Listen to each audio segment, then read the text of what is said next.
In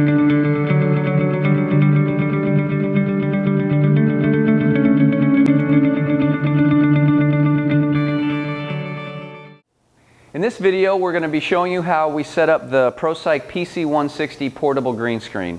Now this is a fairly large green screen, and it's not portable in the sense that you can just roll it up, tuck it under your arm, and walk out. But it sets up within about 30 minutes with 2 or 3 people, and it tears down in about the same amount of time. So what you're going to end up with is a green screen that is over 13 feet wide, a full vertical to horizontal to the floor transition, so you can get full head to toe coverage, probably 2 or 3 people, and you're going to get a good 10, 12 feet, maybe even more on the ground. So this is going to be a large size green screen. You could use this on location, or you can even use it in a studio if you don't have the room or the ability to set up a more permanent psych. So these are all the items that come in the box with the PC160. Let's go ahead and start off with the hardware. Obviously we've got our instructions out here. You're going to want to refer to that as you set it up. These are the thumb screws that are going to go into these crossbars here. We've got some washers and nuts to secure them onto the stands. This is some double-sided tape. This is going to be used to join. There's 2 pieces of the green screen material. They're going to be joined in the center with a double-sided tape. And then we've got these 3 American grip stands that were customized for us with some pre-drilled safety holes and safety cables. So it's a very secure green screen. This ProMat material is what is used on PsyC studio installations for a chroma key floor. It's perfectly seamless. It's a rubberized plastic. It's awesome green screen material, very high end. So you're looking at a really high quality portable green screen. So the first thing that we are going to do is we're going to set up these stands, and we're going to just unfold them. We're going to put them approximately where the green screen is going to go, and we're just going to kind of leave them at a working height, like waist high or so. Once we get the screen on the stands, then we're going to go ahead and raise it into position. So we'll kind of show you the steps on how all that goes. So first thing we're going to do is go ahead and grab these stands and start setting them up.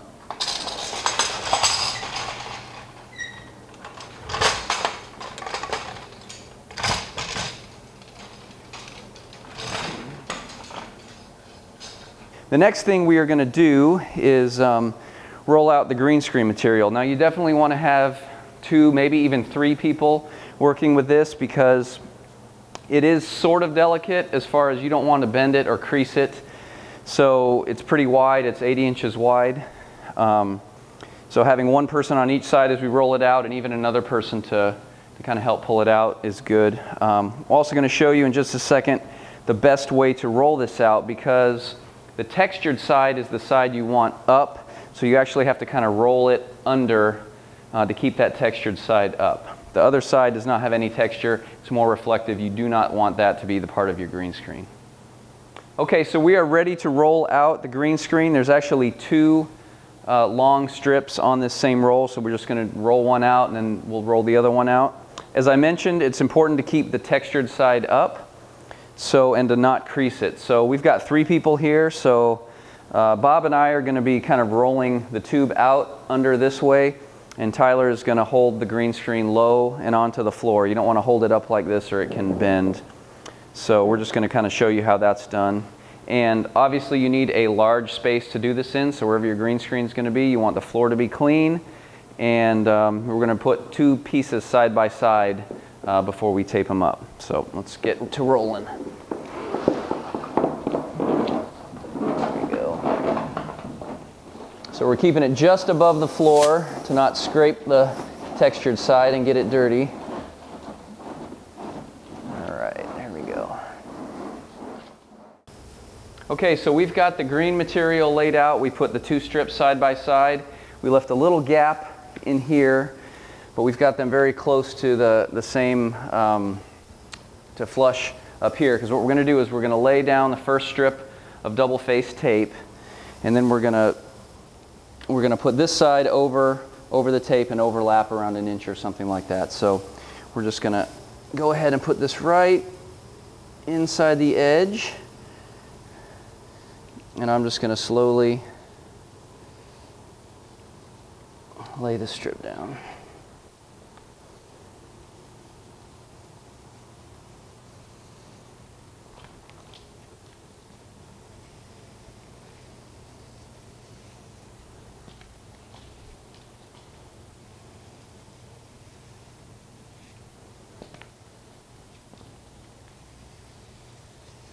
Okay, so I've got the first layer of double stick tape down.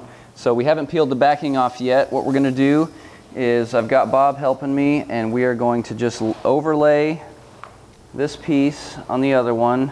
And we're going to overlap the tape by maybe about 1/8 of an inch or so. And we want to make sure that it is even at the top and that it's overlapping the same amount past the tape all the way down. So I've got about 1/8, maybe a little less than 1/4 of an inch down here.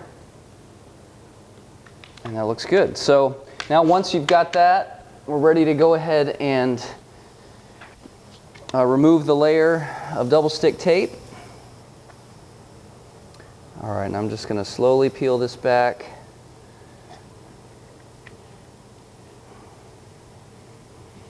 I just kind of follow it a few inches behind with my hand. I don't want to pinch it and have it tear.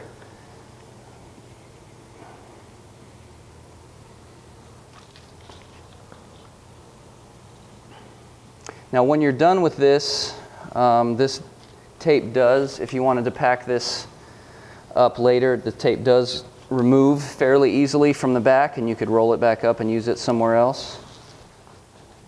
But it's pretty secure once it's on.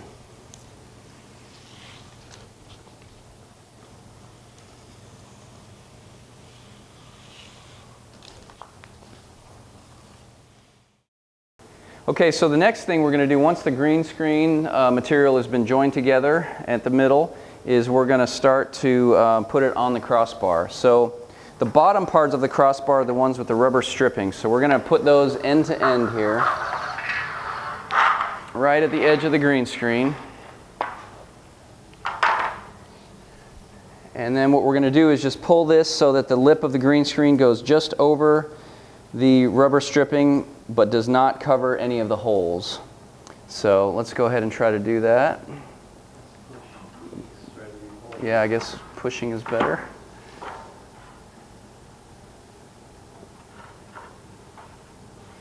All right, we've got the green screen laid over the bottom part of the crossbar. And now there's 3 pieces that create the top of the crossbar. The long section is actually going to go in the middle.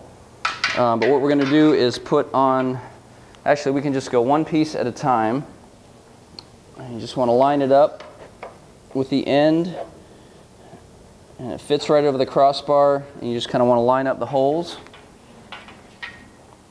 And remember, the long one goes in the middle here. And once you've got those on, you're going to start with these thumb screws. And you're just going to loosely put them in there. 1 or 2 twists in the threads is fine. You don't want to tighten it down yet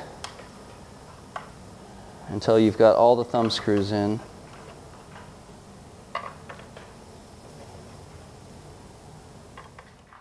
So when the green screen is fully secured in the crossbar and all the thumb screws are tightened just by hand, don't use a wrench or anything, we're ready to go ahead and lift it up on the crossbar. So we've taken the washers and we put one around each of the threaded studs at the top. So what we're going to do is, using the outer hole here, we're going to use that and put that right over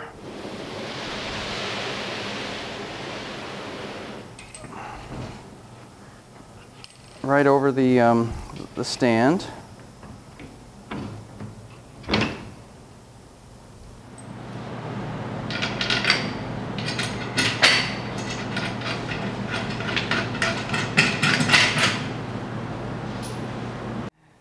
Okay, so what we're going to do is start raising these. We're going to raise the upper riser part first on the stands, and we want to make sure we go the same distance. So we use the safety cable holes that are on the posts, and we're going to do the same thing. So we're going to go up on the first one 4 holes and about 1 inch over, and we're going to stop there. So let's go. Ready and go.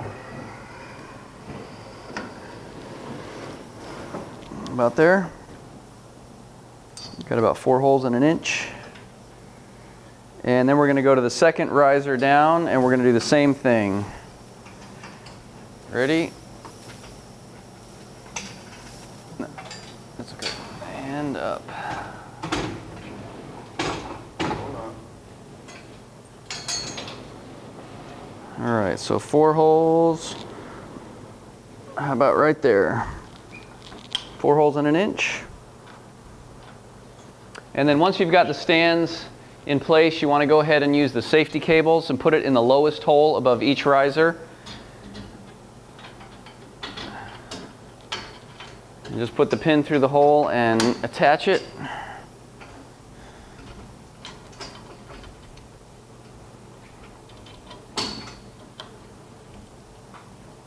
All right, so we basically have got our green screen. The very last thing we want to do is adjust the radius the way we want it. So we're going to want a little bit more shallow radius here, so we're just going to pull it in a little bit. Right there, I think that's good.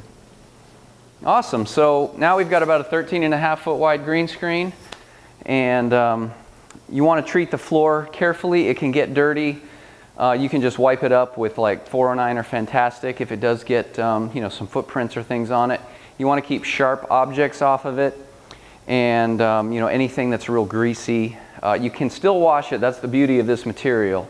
Unlike paint where you just have to repaint, you can wash this down.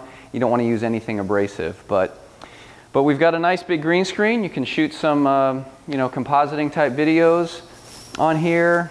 You can get full head-to-toe coverage and everything like that. We'll probably have some other videos coming out soon about lighting a green screen. And one thing, kind of the rule of thumb, is you light the screen separately and then light the talent or whatever on in front of the green screen separately from that, because the green screen is usually brighter.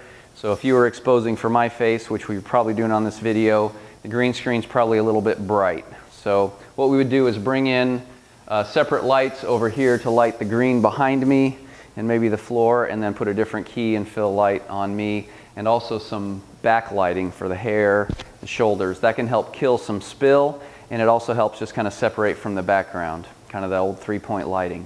So thanks for watching. This again has been the PC160 portable green screen from ProPsych. You can actually add more layers if you wanted to add another strip of the green material or ProMat material and another stand. You could get another 80 inches wide. We've actually got a few installations out there where they're either 3 or 4 wide. And again, this is semi-portable. It'll tear down, set up within about 30 minutes with 2 to 3 people. So if you got any questions, please feel free to check out our website. Give us a call. We're always happy to help. But good luck and happy shooting.